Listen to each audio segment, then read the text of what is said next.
All right, so we are in Luke 18:35. Don't get too set here because we're actually going to go to Mark's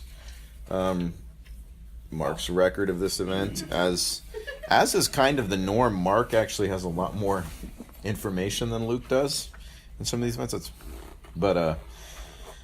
So we're going to end up going to Mark here shortly, Mark 10. But then it happened as Jesus was coming near Jericho, that a certain blind man sat by the road begging, and hearing a multitude passing by, he asked what it meant. So they told him Jesus of Nazareth was passing by, and he cried out, saying, Jesus, Son of David, have mercy on me. Then those who went before warned him that he should be quiet, but he cried out all the more, Son of David, have mercy on me.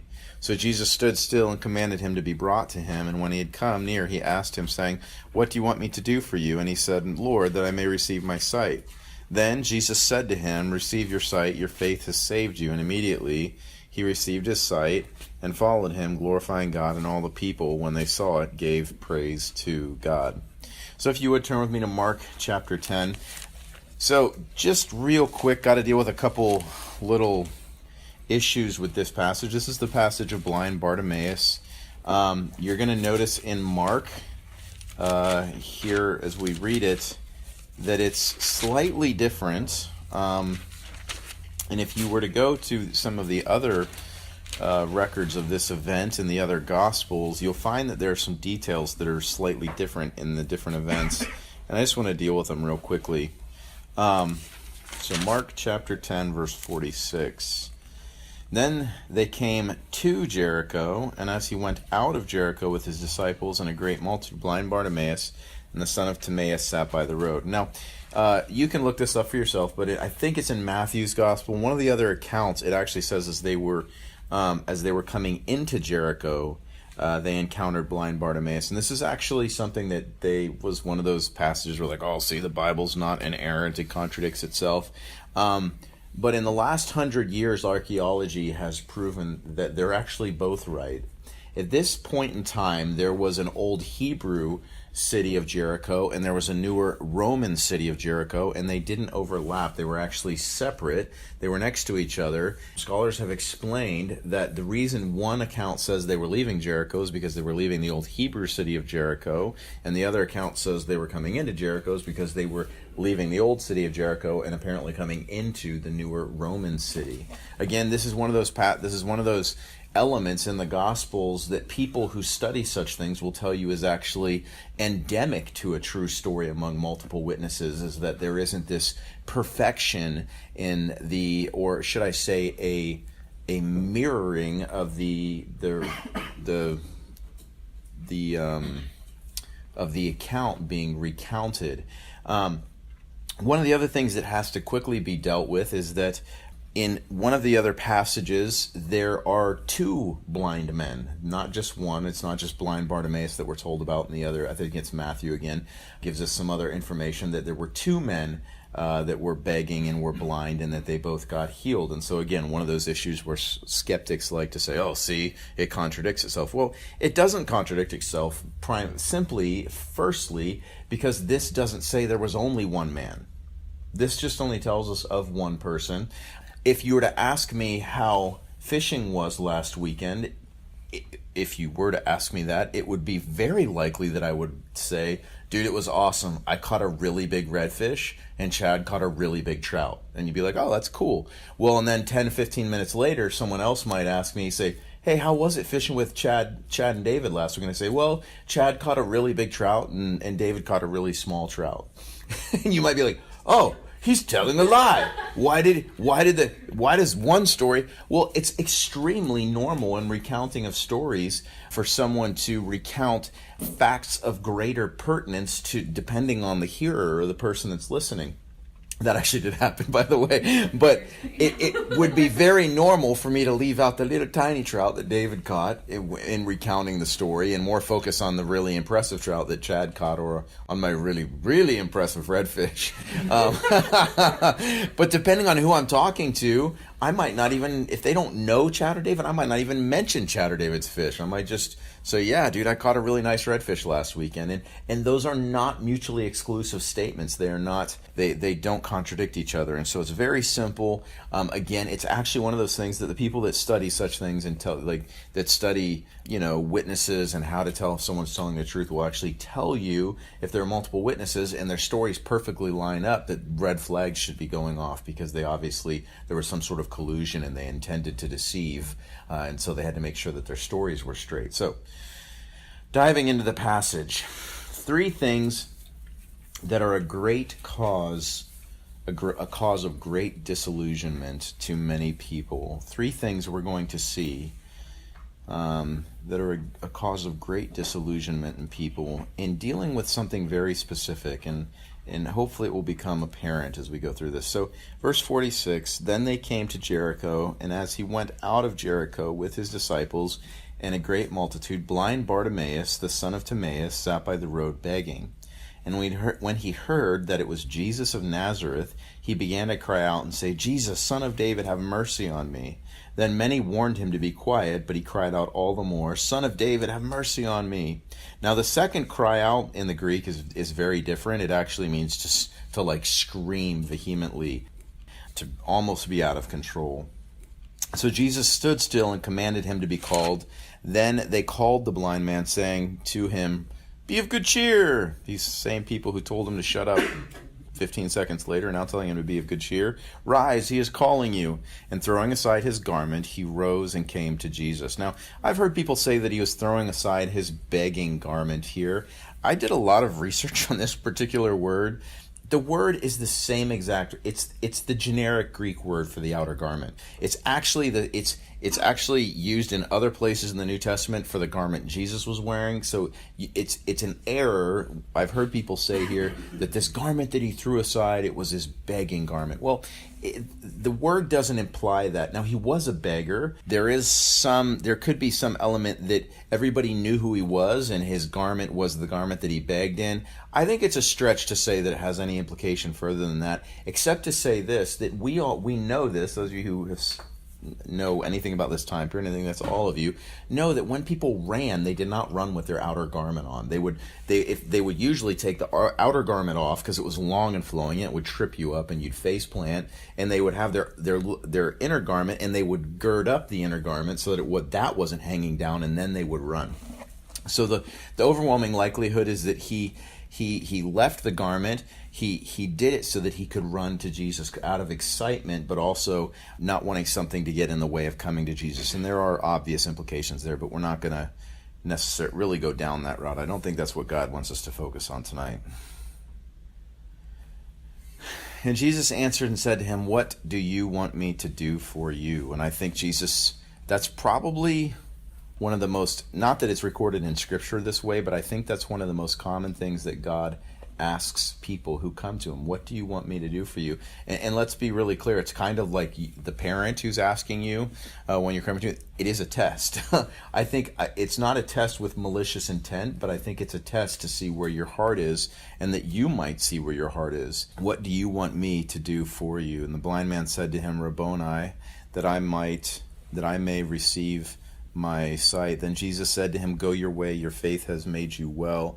And immediately he received his sight and followed Jesus on the road. Firstly, I want to look at 3 causes of great disillusionment in people. 3 things about the crowd that follows Jesus that at some point or another in your Christian experience is going to bring about some form of discouragement. Please notice, first and foremost, that the people that were an inhibition to this person encountering Jesus were the people following Jesus. The people traveling with Jesus.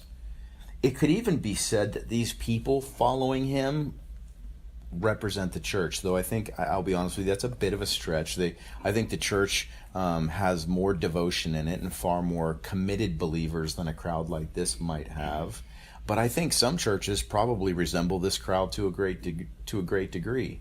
when you have really large seeker-friendly churches where there are lots of people just kind of checking out what's going on and there for the ride and the benefits and the excitement, I think that maybe a larger seeker-friendly type of church might bear a strong resemblance to a crowd like this.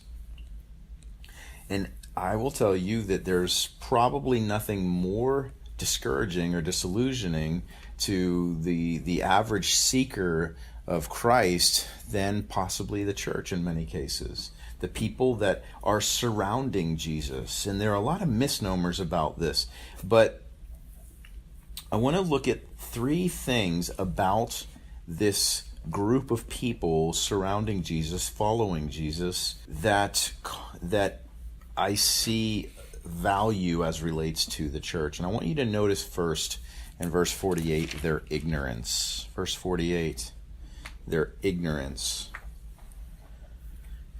Then many warned him to be quiet, but he cried out all the more, Son of David, have mercy on me. I think their ignorance is highlighted, in fact, in light of his informed state. Notice that he called Jesus Son of David. That's not one of the titles that was applied to Jesus very liberally. Not many people called Jesus the Son of David, and I had a different set of notes that I actually ended up not using, and in those notes, I went through a very long list of passages in the Old Testament that basically proved that calling him the Son of David was exactly the same thing as calling him the Christ, saying you are Messiah. And I don't know if there's a prophet. None of the major prophets in the Old Testament failed to call David's son or refer to the son that was promised that would sit on David's throne forever, the seed.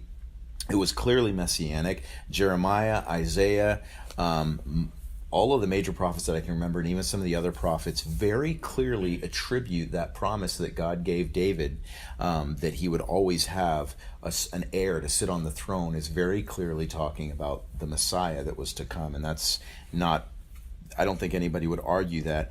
But I want you to notice this, because I believe there's a contrast in this verse between the ignorance of the crowd, the complete unChrist-likeness of the crowd, and the informed state of blind Bartimaeus. It's the passage is bleeding this all over it, that this blind Bartimaeus was like, what's going on here? And the people are like, Jesus of Nazareth is blind, and he knew exactly who he was. Probably because he's blind, probably because he's by the roadside. He'd undoubtedly heard story after story after story of the teacher, the prophet from Galilee, who could heal the blind and heal the sick and cast out demons and perform miracles, and might one day possibly be able to minister to him.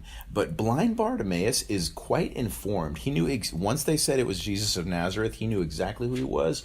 And when he's calling out to him, he is using a purely messianic title. This is not a title that would have been applied to anyone except the Messiah. To call someone this day the Son of David was extremely messianic.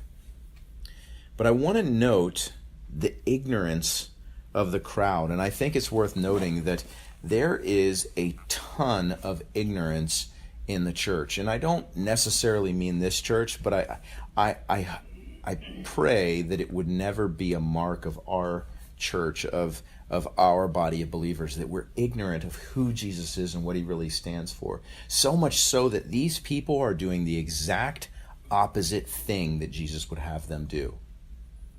Jesus would have them drawing somebody like blind Bartimaeus to himself, and they are trying to keep him away. I can't even imagine why they would do this. Maybe, now I say that, it's very likely that the reason they're doing it is because rabbis of their day wouldn't associate with somebody like blind Bartimaeus. In rabbis, there was that power trip, there was the focusing on being important, and I'm important and don't bother me and I'm better than you. And so there was very likely that they were carrying their cultural misunderstandings about what it was to be a servant of God and to be a teacher, to be a prophet into this. But this is the exact opposite of what Jesus would have them to do. And there's obviously a word of exhortation here for every believer, that we have to leave our cultural preconceptions about Jesus and about power and about leadership at the door when we come to Christ, because he does almost everything exactly the opposite of the way that culture does it. He is not so important that he has no time for the wounded person, the hurt person, the broken person. But they are incredibly ignorant. And how true it is that the church nowadays in America, churches are full of people who are just ignorant of who Jesus really is and what he stands for.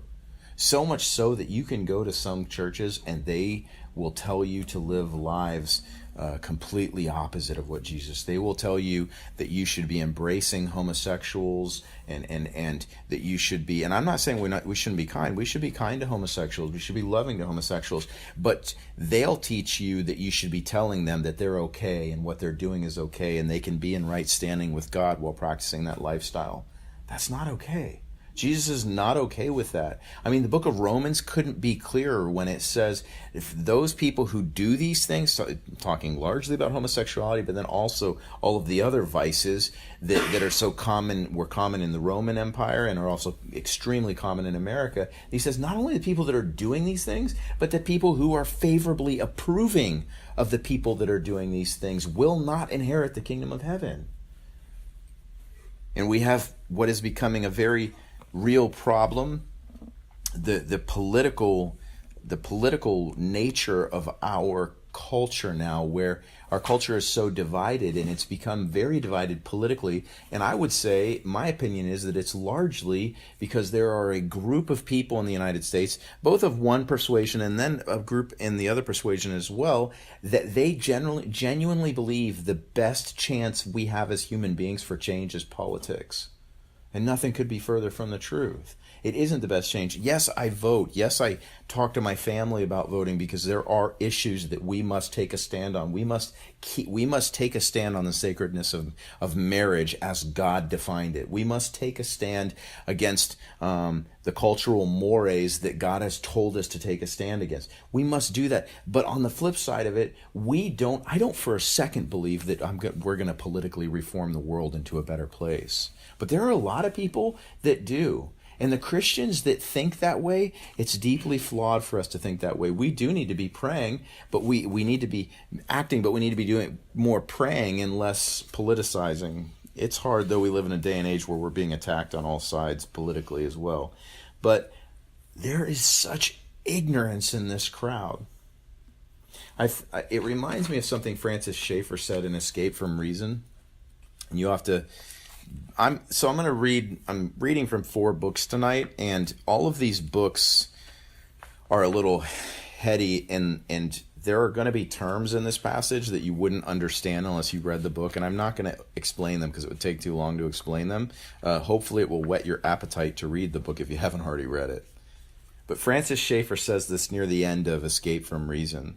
I have come to the point where when I hear the word Jesus, which means so much to me because of the person of the historic Jesus and his work, I listen carefully because I have with sorrow become more afraid of the word Jesus than almost any other word in the modern world. The word is used as a contentless banner, and our generation is invited to follow it, but there is no rational scriptural content by which to test it, and thus the word is being used to teach the very opposite things from those which Jesus taught. Men are called to follow the word with highly motivated fervency, and nowhere more than in the new morality which follows the new theology. It is now Jesus-like to sleep with a girl or a man if she or he needs you. As long as you are trying to be human, you are being Jesus-like to sleep with the other person, at the cost, be it noted, of breaking the specific morality which Jesus taught.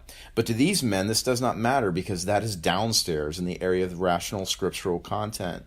We have come then to this fearsome place where the word Jesus has become the enemy of the person Jesus and the enemy of what Jesus taught. We must fear this contentless banner of the word Jesus, not because we do not love Jesus, but because we do love him. We must fight this contentless banner with its deep motivations rooted in the memories of the race, which is being used for the purpose of sociological form and control. We must teach our spiritual children to do the same. This accelerating trend, and he wrote this in 1968, this accelerating trend makes me wonder whether when Jesus said that towards the end time, there will be other Jesuses, he meant something like this. We must never forget that the great enemy who is coming is the Antichrist. He is not anti-non-Christ. He is Antichrist. Increasingly, over the last few years, the word Jesus, separated from the content of Scripture, has become the enemy of the Jesus of history. The Jesus who died and rose and who is coming again and who is the eternal Son of God. So let us take care. If evangelical Christians begin to slip into a dichotomy to separate an encounter with Jesus from the content of the Scriptures, including the discussable and the verifiable, we shall, without intending to, be throwing ourselves and the next generation into the millstream of the modern system. This system surrounds us as an almost monolithic consensus. Secondly, I want you to see their fickleness. I want you to see the crowd's fickleness. In verse 49, so Jesus stood still and commanded him to be called. Then they called the blind man, saying to him, "Rise, be of good cheer, rise, he is calling for you." These people are incredibly fickle. It reminds me of a time not much further on in the narrative of Jesus' life, when he's going to be walking into Jerusalem, and they're all going to be cutting down palm branches and throwing them on the ground, and they're going to be saying, "Hosanna, blessed is he who comes in the name of the Lord." And then that same crowd, basically the same crowd, a handful of days later, is going to be yelling, "Crucify him, crucify him." And so many people, I think of blind Bartimaeus in this situation, so many people are kept in bondage and brokenness due to the crowd's fickleness. So afraid to stand up to the mob. They are slaves of popular opinion. And we have to be careful. You don't station your Christian experience upon the crowd, upon the church, or upon the people around you. Churches, no matter how good they are full of people, and people are fickle. We can take stands one minute that we think Jesus would be happy with, only to find we're wrong the next minute and have to backtrack. And we do not base our lives on the crowd, but we also have to be really, really careful to avoid being overly concerned what other people think of us. I think that, I've been in ministry now close to 20 years, and in ministry, a lot of times I end up, for whatever reason, God seems to put me as an outlier in ministry, and it's been my experience that a lot of times decisions I have to make as a pastor, I know there are going to be repercussions. Especially as a youth pastor, you can't please everybody in anything. You teachers would acknowledge this. I know Sydney's smiling. You teachers, anybody who deals with a group of people consistently, you would acknowledge, dude, people are so fickle, it's ridiculous. But even more so in ministry and in serving Jesus and coming to Jesus, you have to just cut off that part of you that cares what people think and what matters about in life and what people say. And the crowd is just incredibly fickle, and whether we like it or not, this is just true that any church is full of people and people are fickle. It's just the way we are, and we need to as individuals overcome that and not become slaves of popular opinion. I love that blind Bartimaeus just started screaming. He's like, "I don't care what you guys say, I'm not going to miss out on my blessing." It's worth noting here that he was pursuing Jesus for a blessing, and I think there are a lot of people who would like to be blessed by Jesus, and they're being inhibited by the crowd, and you need to stop listening to what the crowd is saying and pursue Jesus at all costs. Thirdly, about the crowd, I want you to see their inability. And Jesus answered and said to him, "What do you want me to do for you?" The blind man said to him, "Rabboni, that I might receive my sight." I think this is something that has to be noted. The crowd really actually couldn't help him. Only Jesus can help you.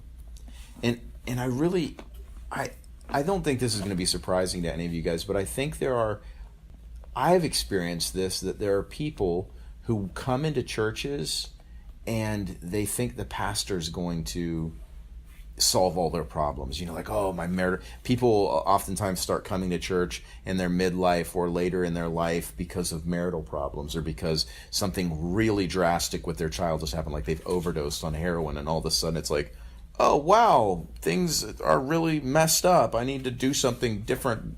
I need to change some things in my life. And they come into church, and some of those people mistakenly think that, okay, well, if I can just get some good counseling, if I can get Junior into counseling, then things will get better. I hate to break it to you, but no amount of counseling is going to help somebody with a heroin addiction.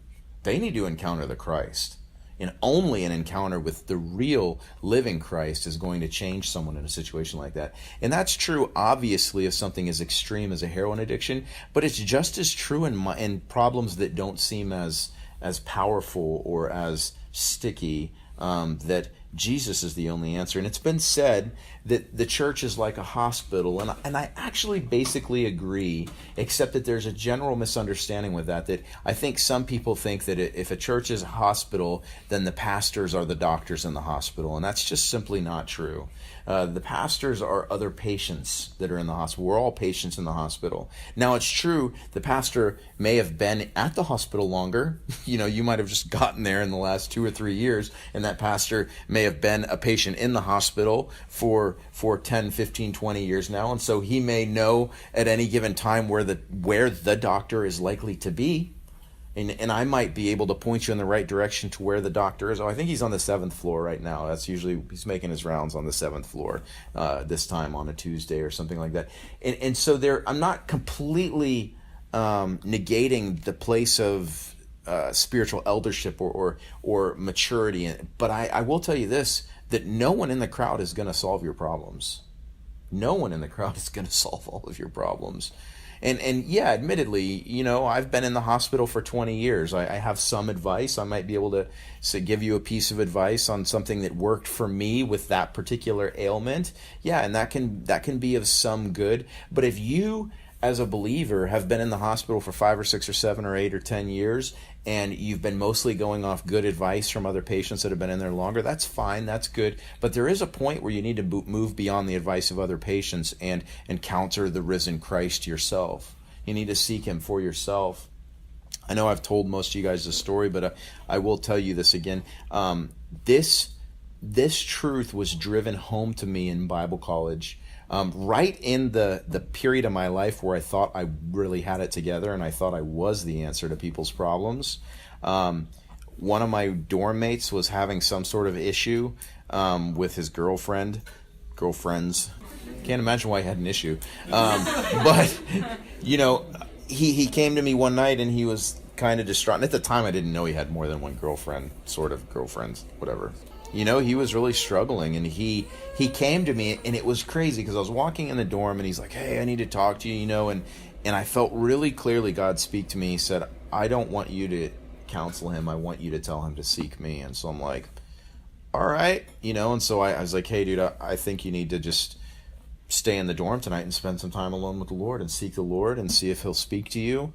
I feel like he just told me I'm not supposed to try to counsel you, and so I left. I had some stuff to do. It was probably around 7 or 8 o'clock, and so he just hung out in the dorm, and I came back 4 or 5 hours later, and he got up out of bed, and he started talking to me. He's like, I did what you said. I just sat on my bunk for like 2 or 3 hours and just prayed with my Bible in front of me, and I really didn't feel like God didn't feel like God spoke anything to me. He's like, so I decided to go to bed. So he's like, I went and took a shower. And he's like, when I was getting out of the shower, I felt like God spoke to me this passage out of Deuteronomy. And so he opened his Bible and he read the passage from Deuteronomy. He's like, isn't that awesome? And I was like, I don't know what that has to do with it. I'm like, what?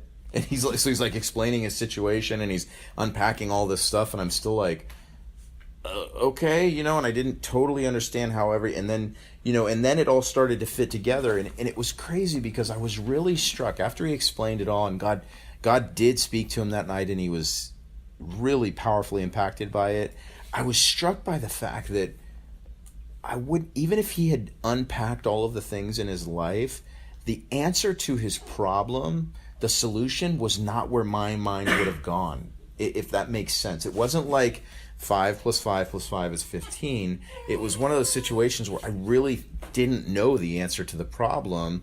God knew that there were even deeper issues, and he spoke to those issues. And so I was really struck by the fact that it was really good that the Lord told me to send him to him, because I wouldn't have had the answers anyways. But not only would I have not had the answers, he had this really special point in his life. It was a turning point in his life where he really heard from the Lord. And it wasn't until 4 or 5 years later that he told me that night he was a turning point in his life, and he had been getting steadily more and more discouraged and frustrated at Bible college, and he wanted to leave. And that night he was like, dude, I was going to leave. He's like, I was going to pack up my stuff and leave Bible college and give up on the whole thing. And he's like, that night changed my life. He's like, because that was the night that I realized that Jesus is alive and that he was present in my life and he did care. So very important that we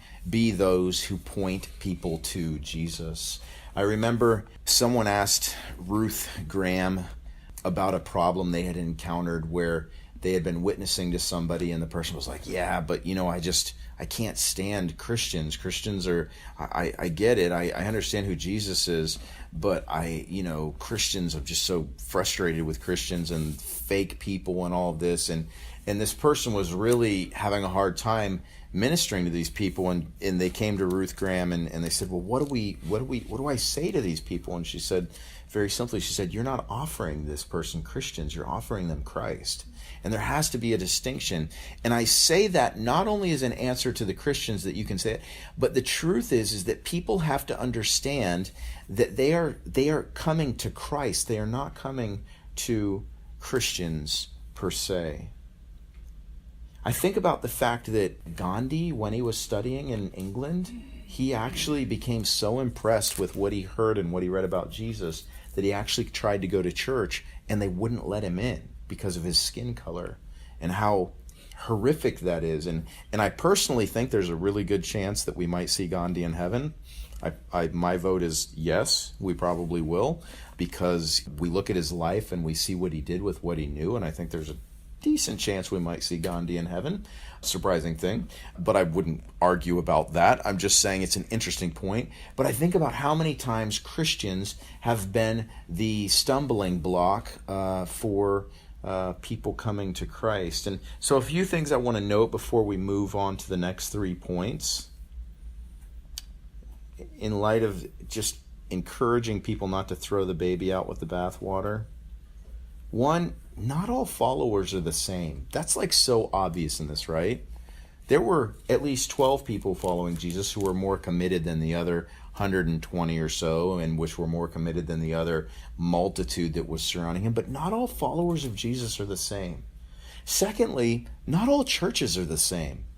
And I remember I used to harp on this with the youth group because if a random teenager or a random young adult or someone walked into any number of churches in our area, depending on where they went, they would get vastly different experiences of Christianity. And I'm not saying our church is the greatest or anything along those lines, but what I am saying is this: to the seeker, we need to be able to say to the seeker, to our friend, to that person, and say, don't give up because you went to one church and it resembled this multitude here, where the people were worldly and uncaring and selfish.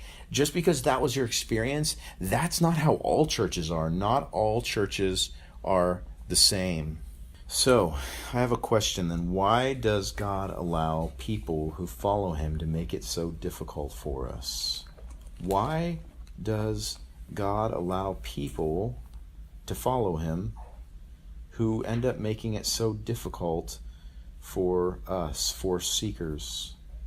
I have 3 reasons. One is surgery, the second reason is clarity, and the third reason is opportunity.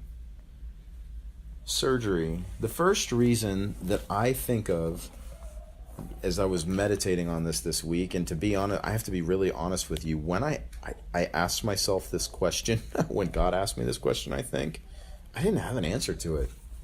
It was just something that really genuinely troubled me. Okay, what's going on outside? Oh, okay, cool. Everybody's looking out the window. Is it all good? touch my face. That's not Cool. Okay. We all good? Good. This is genuinely a troubling question with this passage, because Jesus has all of these insincere people who are following him, and to some varying degrees. When I think about Gandhi's experience when he was in the West and he tried to go to church and he was turned away because of his skin color, and you say, why does God allow people like that to even form churches? And obviously there's some logical amount of it. We live in a world where people have free wills. And so because people have free wills, they can develop churches, they can start churches. They don't necessarily have to be Christians. You have these varying experiences, but it's more complicated than that, because God does allow it. God does allow it. And as I was meditating on it this week, I came across what I think are 3 reasons that God allows people to become an inhibition to people following him. And the first reason is surgery. And I think of King Saul is probably the greatest example historically of this issue. That you think about how God anointed David to be king while King Saul was still king. And you think about everything that transpired over the next 10 to 15 years as King Saul, at one point, he's being harassed by the spirit, this demon, and so he asks for someone to play music, and someone thinks of David and says, hey, let's call David and he'll play for you. And so David comes and plays for him, and it's not very long before King Saul makes the connection of who David is, and someone's whispering in his ear and saying, hey, by the way, Samuel anointed him as the next king. And so King Saul, before long, is throwing spears at David. One of the first things he did, this is while David was still in his court, he threw spears at him twice. Actually, he threw spears before David finally went out on the run. And then he was chased by Saul for a number of years. But I think of how King Saul is such an example. He had to be such a stumbling block, when that day he butchered all the priests. And we say, well, Lord, I don't understand. Why do you allow a person like Saul to persist? I only see bad. I only see, why do you allow this King Saul in my life? And I love what Gene Edwards says about King Saul in The Tale of Three Kings. He says this. Again, I'm not going to explain this. You guys need to read the book. Hopefully this whets your appetite. I did not like that last chapter. It skirted the problem. I'm in David's situation, and I am in agony. What do I do when the kingdom I'm ruled in, when the kingdom I'm in is ruled by a spear-wielding king? Should I leave? If so, how? Just what does a person do in the middle of a spear-throwing contest? Well, if you didn't like the question found in the last chapter, you won't like the answer found in this one. The answer is, you get stabbed to death. But what is the good in being speared? You have your eyes on the wrong King Saul. As long as you look at your king, you will blame him, and him alone, for your present hell. But be careful, for God has his eyes fastened sharply on another King Saul. Not the visible one standing up there throwing spears at you. No, God is looking at another King Saul, one just as bad or worse. God is looking at the King Saul in you. In me? Saul is in your bloodstream and the marrow of your bones. He makes up the very flesh and muscle of your heart. He is mixed into your soul. He inhabits the nuclei of your atoms. King Saul is one with you. You are King Saul. He breathes in the lungs and beats in the breast of all of us. There is only one way to get rid of him. He must be annihilated. You may not find this to be a compliment, but at least now you know why God put you under someone who just might be King Saul. David, the sheep herder, would have grown up to become King Saul II, except that God cut away the Saul inside David's heart. That operation, by the way, took years and was a brutalizing experience that almost killed the patient. And what were the scalpel and tongs God used to remove this inner Saul? God used the outer Saul. King Saul sought to destroy David, but his only success was that he became the instrument of God to put to death the Saul who roamed about in the caverns of David's own soul. Take heart, Christian, if you find yourself today, and hopefully I hope none of you in here are thinking that I'm your King Saul. I hope that's not me, but I know that it's not beyond me. I hope I've never been an incredible discouragement to you or thrown a spear at you. I know I have thrown spears before, and it's not beyond me to do so. And if I have, please let me know so I can apologize. But if you have a King Saul in your life, I hope that you find, if you have found yourself lately saying, God, why is it, I mean, I love you and I want to follow you, but it's so often the people following you that are the greatest inhibition to me, that are the greatest stumbling block, that are the greatest problem. How can, it can't be fair that you're allowing this. You should do something about this. Why don't you do something about this? And the answer from heaven that you would hear tonight, firstly, is that God is doing surgery on your heart. And he's not removing those people, though he could. Dude, you know how many times, I'm not even going to go into it, I've thought in my life, God, what? Why did, you can stop this. This is unjust. These people are doing this in your name. And you could stop it, and he doesn't. Because he uses it. He has powerful purposes that he uses people like Saul for, and that he uses the crowd for. Secondly, the crowd gives us clarity. The crowd gives us clarity. Those people that so often we find in church or in places following Jesus or taking Jesus' name that are so obviously not Christ-like, even though they may have good intentions to some degree or another, are an eye-opener to us, a reminder that people, even at their best, are completely fallen and miss the mark. These people were at least following Jesus. That means that there's a good chance at least most of them had some sort of interest in spiritual things. You know, it could have been shallow for a lot of them, just following the blessing, hoping to get fed, hoping to see something cool. But I'd imagine at least a good portion of the people in this group were at least somewhat interested in spiritual things and maybe being good people. But the truth is that people, even at their best, even at their strongest, even with the best intentions, are still completely fallen. And it is such an important reminder to us that we cannot place our trust on people. Now, God gives us brothers and sisters in the Lord that oftentimes show up at the most surprising times to be a strength to us and an encouragement to us. And that's awesome. That's great. But you have to, if you are going to be used by God, you have to be trained to lean only on him. Because there will be times, if you're following him, if you're going to be used powerfully by him, when there will be no one to lean on. And this is written widely about by people who reach the apex of whatever form of ministry they do.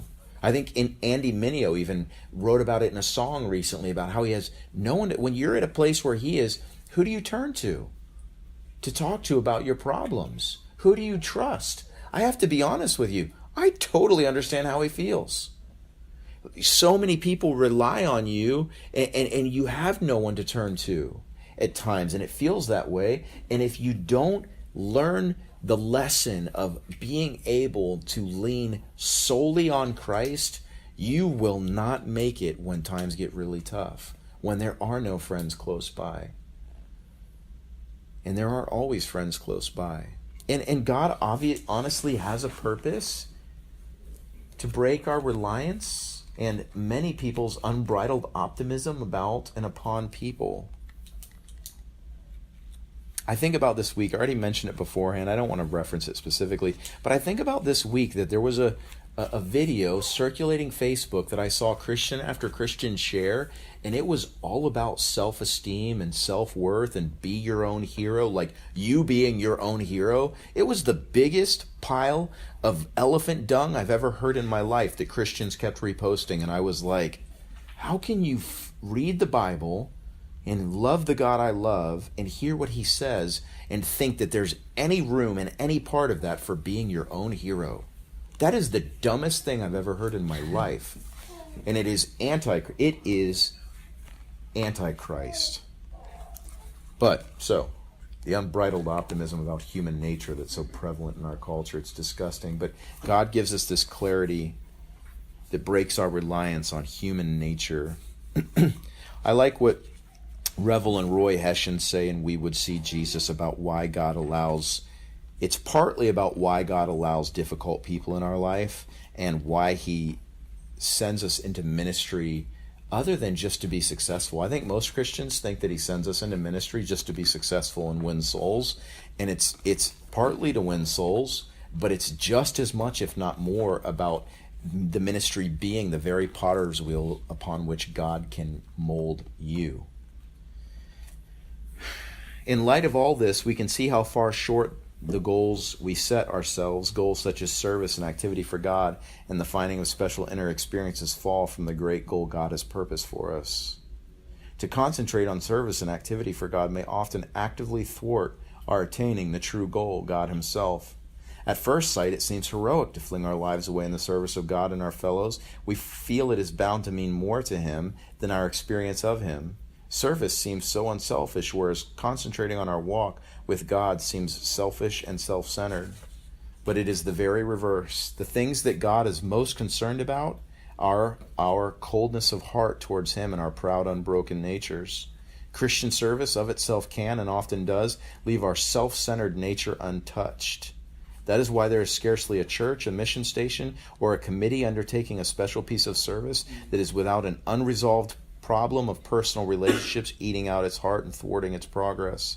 This is because Christian service often gives us opportunities for leadership and position we could not attain in the secular world.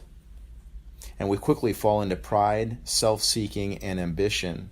With those things hidden in our hearts, we have only to work alongside others to find resentment, hardness, criticism, jealousy, and frustration issuing from our hearts. We think we are working for God, but how little of our service is for him is revealed by our resentment or self-pity when the actions of others or circumstances or ill health take that ministry from us. Alas, in this condition, we are trying to give others an answer which we have not truly and deeply found for ourselves. The tragedy is that much of the vast network of Christian activity and service today is bent on propagating an answer for people's needs and problems, which few of those propagating it are finding adequate in their own lives. We direly need to leave our lusting for ever larger spheres of Christian service and concentrate on seeing God for ourselves and finding the deep answer for life in him. Then, even if we are located in the most obscure corner of the globe, the world will make a road to our door to get that answer. Our service of help to our fellows then becomes incidental to our vision of God, and ideally the direct consequence of it. This does not mean that God does not want us engaged actively in his service. He does, but his purpose is often far different from what we think. Our service in his mind is to be far more the potter's wheel in which he can mold us than the achieving of those spectacular objectives on which we set our hearts. He sees the sharp point in our makeup that is continually wounding others. He sees within our hearts the motives of self-seeking and pride. He therefore allows someone to come and work alongside us who will rub against that sharp point and round it off. Or he allows someone to thwart our plans and perhaps even step into our shoes.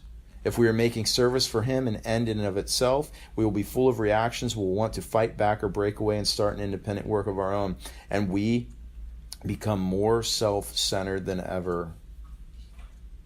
But if we will bow to what God has allowed and repent of our sinful reactions, we will find that very situation has led us into a deeper experience of his grace and of his power to satisfy our hearts with himself alone. And I'll stop there for tonight with that one. Finally, thirdly, the third reason that I find that God allows people who follow him to make it difficult on us is opportunity. And this is the one that warms my heart, and I find it's one of the things that has kept me going on in recent years, is this reality, this understanding that it's a test. You see, he wants to make you, his goal in the world is two-part. It is to make orphans into his children, but it's also to make his children into soldiers. And because of that, he tests us. He tests us. He sends tests your way. And so often it's the religious people, just like it was for Jesus, it was the religious people that gave him the hardest time. It's largely going to be the religious people that give you the hardest time. Not always. We live in a world now where the secularists are gained such power that I see a rise in secular persecution. But it's an opportunity. Your opponents are opportunities. God is giving you an opportunity in that opponent, in that person that is standing in your way, in that person that's telling you to shut up and keep your mouth quiet, keep your voice quiet. Would we even know blind Bartimaeus' name if this hadn't happened? If the crowd hadn't given him a hard time? Do we know any of the other blind people's names who got healed in the scriptures? You know why we know blind Bartimaeus' name? Because there's something special about him. There's something special about his situation because he overcame the adversity of the crowd. Sorry, I know most, if not all of you, have already heard this story. I apologize. I try to use this story sparingly, but it illustrates this truth so powerfully I cannot help it. So I apologize. John Blanchard stood up from the bench, straightened his army uniform, and studied the crowd of people making their way through Grand Central Station. He looked for the girl whose heart he knew but whose face he didn't, the girl with the rose. His interest in her had begun 13 months before in a Florida library. Taking a book off the shelf, he found himself intrigued, not with the words of the book, but with the notes penciled in the margin. The soft handwriting reflected a thoughtful soul, an insightful mind. In the front of the book, he discovered the previous owner's name, Miss Hollis Maynell. With time and effort, he located her address. She lived in New York City. He wrote her a letter introducing himself and inviting her to correspond. The next day, he was shipped overseas for service in World War II. During the next year and 1 month, the two grew to know each other through the mail. Each letter was a seed falling on a fertile heart. A romance was budding. Blanchard requested a photograph, but she refused. She felt that if he really cared, it wouldn't matter what she looked like. When the day finally came for him to return from Europe, they scheduled their first meeting, 7 p.m. at the Grand Central in New York. "You'll recognize me," she wrote, "by the red rose I'll be wearing on my lapel." So at 7 p.m., he was in the station, looking for a girl whose heart he loved but whose face he'd never seen. I'll let Mr. Blanchard tell you what happened. A young man was coming toward me, her figure long and slim. Her blonde hair lay back in curls from her delicate ears. Her eyes were blue as flowers. Her lips and chin had a gentle firmness, and in her pale green suit she was like springtime come alive. I started toward her, entirely forgetting to notice that she was not wearing a rose. As I moved, a small provocative smile turned her lips. "Going my way, sailor?" she murmured. Almost uncontrollably, I made one step closer to her, and then I saw Hollis Maynell. She was standing almost directly behind the girl, a woman well past 40. She had graying hair tucked under a worn hat. She was more than plump, her thick-ankled feet thrust into low-heeled shoes. The girl in the green suit was quickly walking away. I felt as though I was split in two. So keen was my desire to follow her, and yet so deep was my longing for the woman whose spirit had truly companioned and upheld mine. And there she stood. Her pale, plump face was gentle and sensible. Her gray eyes had a warm and kindly twinkle. I did not hesitate. My fingers gripped the small, worn, blue leather copy of the book that was to identify me to her. This would not be love, but it would be something precious, something perhaps even better than love. A friendship for which I had been and must ever be grateful. I squared my shoulders and saluted and held out the book to the woman, even though while I spoke I felt choked by the bitterness of my disappointment. "I'm Lieutenant John Blanchard, and you must be Miss Maynell. I am so glad you could meet me. May I take you to dinner?" The woman's face broadened into a tolerant smile. "I don't know what this is about, son," she answered, "but the young lady in the green suit who just went by, she begged me to wear this rose on my coat, and she said if you were to ask me out to dinner, I should go and tell you that she is waiting for you in the big restaurant across the street. She said it was some kind of a test." God tests us, guys. God tests us. Even his children, he tests his children with difficulties, with people, with apparent failures on his part to live up to who he is. He tests us. He tests us, and he has the right to test us. But can I tell you guys, even more than that, the tests are an opportunity for you to be honorable.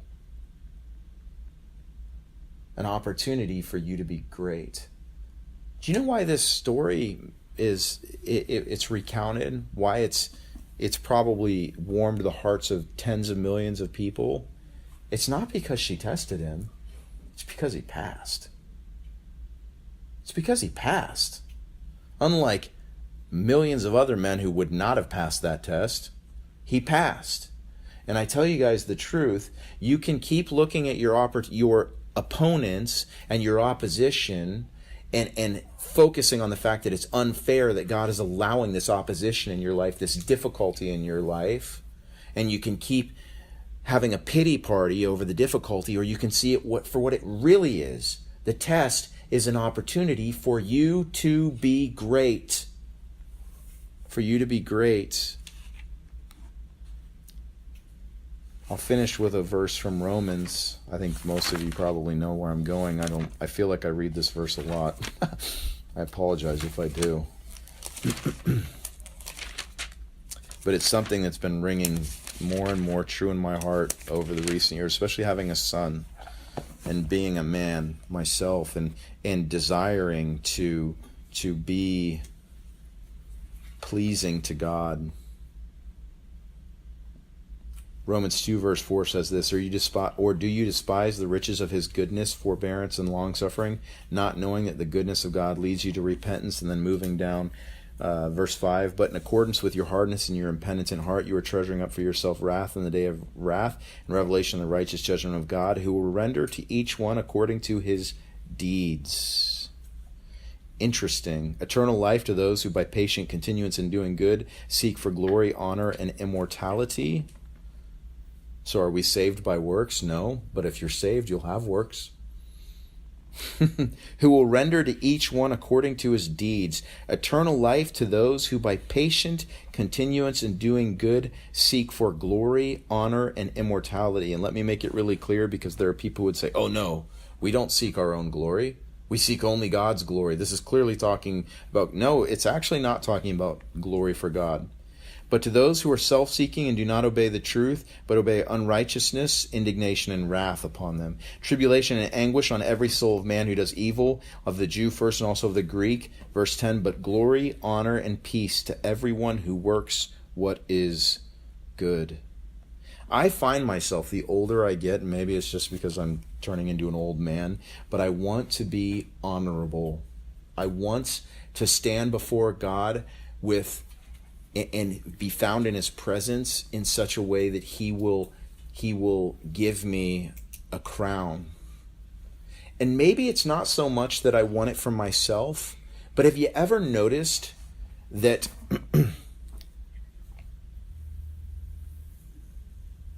when someone ascribes glory to someone else, it matters who they are? Like if a 5 times decorated Army Ranger who's been on 10 tours ascribes glory to someone for their skill in combat, it carries a little more weight than a high school student. Say, man, he's really good with a gun. You might be like, oh, well, what do you know? But when the person who ascribes glory is someone, or honor is someone who is honorable to a great degree themselves, it is greater. And if I could say this, when I stand before the Lord, I want to stand before the Lord in glory, honor, and immortality. He tests you guys. He has the right. Yes, he loves you as a father loves you, and his desire is to draw children into the fold and to love you, but he also, even as a child of his, will test you deeply. Just like in this story with John Blanchard, there will be times when God must appear to you to be a deceiver, to have deceived you, to have let you down in a most painful way. I promise you, when things shake out, you will find it wasn't the case. But to test you, it must appear that way even for a season. I pray that everyone here would rise to the challenge. Father, I thank you for your word. I thank you for these truths. I pray, God, how much I need your strength. Lord, I want to finish well. Lord, at times lately I find myself weary in well-doing, and I want to finish well. I need your grace to work inside of me, to will and to do for your good pleasure, to honor you in all things, to pass the test that you put before me. Father, I pray for everyone here that you would strengthen them, that you would give them grace, that they would see their opponents as they are, as opportunities to rise to the occasion, to honor you and do what's right. Even when things seem bleak and there seems like no hope and you seem to have become a liar, to have been exposed for something you are not, I pray, Lord, that you would give everyone here grace and strength to stand up under it and to seek for glory, honor, and immortality in all that they do. We love you, Lord, and we thank you for your word. In Jesus' name, amen.